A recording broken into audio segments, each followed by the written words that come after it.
在地区呢，还是在用这种普通的这种手动的这个洗衣机。这个洗衣机呢，定时器呢损坏率是非常高的。像这种普通的，就是说，比如说这是洗涤，这是脱水哈，无论是洗涤还是脱水，都是经常容易坏的。尤其是洗涤这个定时器，为什么会坏呢？其实多数情况呢，就是咱们使用不当。比如说当然这个通电了哈。很多人呢就这么是吧？你用的时候呢，正常它是顺时针的。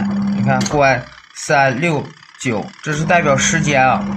现在是7分钟大约，然后9分钟、12分钟、15分钟，比如说拧到头，对吧？15分钟。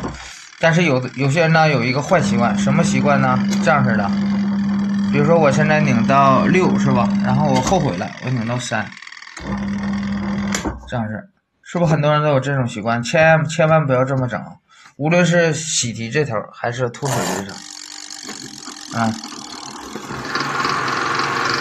无论是洗涤这头还是脱水这头，你拧的时候呢，你顺时针拧，然后你嫌这个时间短，你可以还这么拧到头，拧到15分钟。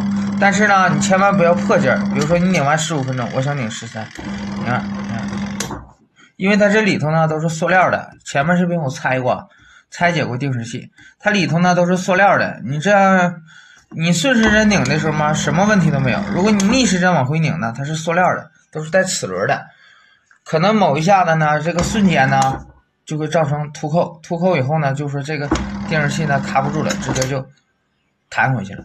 很多洗衣机都有这种毛病，尤其这种普通洗衣机，其实不是说质量不好，包括新换的定时器呢都是塑料的，跟质量没什么关系，主要是咱们使用不当造成。所以使用的时候呢，你一次性拧好，你洗6分钟还是9分钟还是12分钟、15分钟，你根据你大概估算一下到底拧多少分钟，然后拧完以后呢，让它自然的归位，不要说我这么拧是吧？然后我再往回拧，这样是严禁这么拧，严禁反扣破劲拧。那是呢，它里面都有齿轮的，容易损坏啊。